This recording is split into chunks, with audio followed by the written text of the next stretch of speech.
प्रभु यीशु के सामर्थ्य नाम में आप सबको जय मसीह की। Praise the Lord.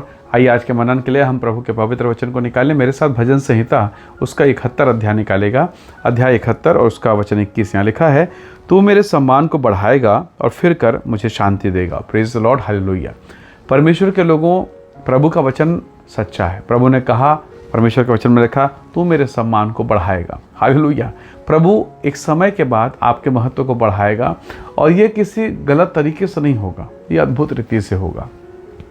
परमेश्वर का तरीका अलग हो सकता है और अक्सर आप देखेंगे प्रभु का काम करने का जो तरीका है वो बिल्कुल अलग है। अब यूसुफ के जीवन को देखिए। यूसुफ के जीवन में जो अपमान और पीड़ा हुआ, किस बात के लिए हुआ? एक ही काम था ना कि वो दर्शन देखता था, वो जब सो जाता उसको प्रभु दर्शन देता, उसको भविष्य की बातों को बताता था। और इस बात को देखकर सुनकर उसके भाई, यहाँ तक कि उसके माता पिता उससे कुड़कुड़ाते थे। और यही एक बात था जिसके कारण उसके भाइयों ने उसे मारपीट किया, गड्ढे में डाला, अरे उसका कपड़ा तक उतार डाला। कल्पना कर सकते हैं, खुद के सगे भाई अपने भाई का कपड़ा उतार रहे हैं, मार पीट के उसे बेच डाला। ये सारी परिस्थितियां हुई। कई साल तक वो जेल में पड़ा रहा, कई साल तक कोई सुधि लेने वाला नहीं। मानो इतिहास से उसका नाम खत्म हो गया। उसके पिता के नज़र में या बाकी अन्य लोगों के नज़र में, या फिर उस समय में अगर नगर निगम या फिर आज के समय का सिस्टम होता तो नाम के आगे स्वर्गीय लिखा जा चुका है। उसके फोटो में माला पहनाया जा चुका है कि अब ये ख़त्म हो गया। उसकी ज़मीन, उसके हिस्से बंटवारा हो चुका है। इतिहास में ख़त्म है, वो सब कुछ ख़त्म हो चुका है। और अब इतिहास में यानी भूतकाल में चला गया, वो बीता हुआ कल हो गया, उसका नाम बीता हुआ। लेकिन फिर भी परमेश्वर की योजना महान है। आप जानते हैं, यूसुफ की कहानी को आपने पढ़ा है, उसकी जीवनी को आपने पढ़ा, कैसे अद्भुत रीति से ठोकर खाते खाते वो परमेश्वर की इच्छा के अनुसार मिस्र पहुंचा। और ना केवल मिस्र पर मिस्र के प्रधानमंत्री की कुर्सी तक, उस सिंहासन तक पहुंच गया। और अब परमेश्वर ने उसे ऐसा बढ़ा दिया कि कल्पना कीजिए, उसके भाई आज नीचे हैं। तो हो सकता है आज ऐसी दशा में आपके साथ हो रहा होगा। कई लोग आपको प्रताड़ित कर रहे हैं, थू कर रहे हैं, आपका अपमान, निंदा, बेइज्जती, पीठ पीछे आपके बारे में कई प्रकार की बातें। कभी कभी आपका हृदय पीड़ित होता होगा कि प्रभु, मैंने इसके साथ भलाई की, इसके साथ अच्छा काम किया, इसके लिए मैंने कितनी सहायता की, मैं इसके लिए उपवास रखता था, मैं इसके लिए प्रार्थना करता था, अरे ये मेरा पड़ोस, ये मेरा रिश्तेदार, मैंने इसके लिए क्या कुछ नहीं किया। आप अच्छे व्यक्ति हैं, आप भले व्यक्ति हैं, और इसके विपरीत आपके साथ में दुर्व्यवहार हुआ, आपके साथ उल्टा हुआ है। ऐसे दशा में क्या करें? तो परमेश्वर का वचन हमें सिखा रहा है, ऐसी दशा में भी वफादार रहें। हालांकि ये कठिन है, कई बार मुश्किल लगेगा, बहुत पीड़ा का अनुभव लगेगा आपको कि प्रभु ये बहुत मुश्किल है पिता, मैं इसे नहीं कर सकता। लेकिन ये आपके सम्मान को बढ़ाने का तरीका है। हालेलुया। आप चाय कॉफ़ी पीते होंगे, जब तक खौलेगा नहीं, जब तक उसमें उबाल नहीं आएगा, टेस्ट कैसे आएगा? तो कभी कभी परमेश्वर वैसा ही है।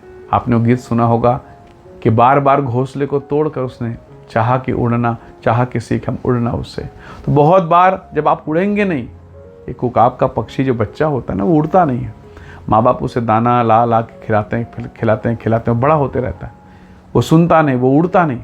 और तब वही पिता उसी घोंसले को तोड़ता है, उसी तिनके को उखाड़ उखाड़ के फेंकता है। और तब जब घोंसला टूट जाता है, वो मजबूरन में वो बच्चे को धक्का दिया जाता है और तब वो उड़ना सीखता है।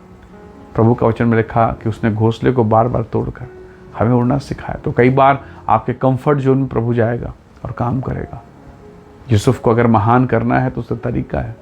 दानियल के आसपास रहने वाले लोग दानियल से चिढ़ते थे, उसके साथ छल कपट करते थे, पीठ पीछे बुराई करते थे।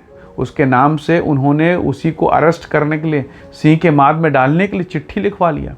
राजा से धोखे से छलबाजी करके उसे चिट्ठी में हस्ताक्षर भी करवा लिया। राजा का आज्ञा निकल गया। कितनी बुराई उन्होंने की, पर क्या अपनी बुराई में वो सफल हुए? नहीं ना। उनकी बुराई उल्टा दानियल के लिए दुगने आदर का कारण बन गया। Praise the Lord. तो प्रभु आपके शत्रुओं को नष्ट नहीं कर रहा है। प्रभु आपके शत्रुओं को पूरा काम करने का अवसर देगा कि तुम कर लो। और करने के बाद जब वो हारते हैं तो उन्हें शर्मिंदा होना पड़ेगा और आपका सम्मान, आपका स्तर बड़ा ऊंचा होगा। आज आपके बेटा के लिए, आपकी बेटी के लिए कितनी प्रकार की बातें हो रही है, घर परिवार के लिए कितनी प्रकार की बातें, नौकरी में, जॉब में, कहाँ कहाँ आप इस प्रकार की परिस्थितियों का सामना नहीं कर रहे हैं। पर इसके एवज में मुझे और आपको प्रार्थना करना है। जब मैं प्रार्थना में रहूँगा, मैं परमेश्वर के फेवर को देखूँगा। दानियल चाहता जब उसके कान में पता चल गया, उसको मालूम है, साफ साफ लिखा है, दानियल को ये बात पता चल गया कि राजा ने आदेश पर साइन कर दिया है। क्या लिखा उसके आगे? उसके आगे लिखा वो अपनी रीति के अनुसार प्रार्थना करने गया। उसने रीति, अपने सिस्टम को नहीं छोड़ा। चाहता तो वो लड़ सकता था कि तुमने धोखा दे के साइन करवाया, मैं तुमको देख लूँगा। नहीं, उसे मालूम है मैं अगर कहूँ मैं देख लूँगा तब भी मैं देख नहीं सकता। मैं इनके सामने कुछ भी नहीं, कि किसके पास राजा का, इस संसार के राजा के लिखा हुआ उसकी आज्ञा का वो अधिकार पत्र उनके हाथ में है। पर उसे मालूम है मैं राजाओं के राजा के पास जाऊँगा और जयवंत होऊंगा। और यही दानियल के साथ हुआ है। हालेलुया। यही हमें सिखाता है कि अगर हम भी राजाओं के राजा के पास जाएं तो हमारा प्रभु हमें जयवंत करेगा। इसलिए उन परिस्थितियों को मत देखिए, उन लोगों को मत देखिए कि आपके पीठ पीछे या आपके विरोध में क्या हो रहा है। आप ये देखिए कि आपके साथ पर प्रभु यहोवा है। और वचन कहता है यदि परमेश्वर हमारी ओर, हमारा विरोधी कौन हो सकता है। क्यों ना हम इन सारे विषयों को लेकर प्रभु के चरणों पर बैठ के समय बिताएं, दानियल के समान कि प्रभु तू सब जानता, तू क्या करने वाला तू जानता है। और आप देखिए उसी दानियल के जिन कितना अद्भुत काम हुआ। राजा ने उन विरोधियों को उसी सिंह के माद में डाल दिया। लोगों ने क्या सोचा, सिंह के माद में दानियल जाएगा, पर हुआ क्या, वो सिंह का माद उन विरोधियों के लिए था। हालेलुया। इसलिए प्रभु के लोगों, कोई आपकी बेइज्जती, कोई आपका अपमान करे, चिंता मत कीजिए, वो उन्हीं के लिए होगा। आपके लिए प्रभु का वचन कहता है तू मेरे सम्मान को बढ़ाएगा। और वचन में फिर लिखा तो फिर कर मुझे शांति देगा।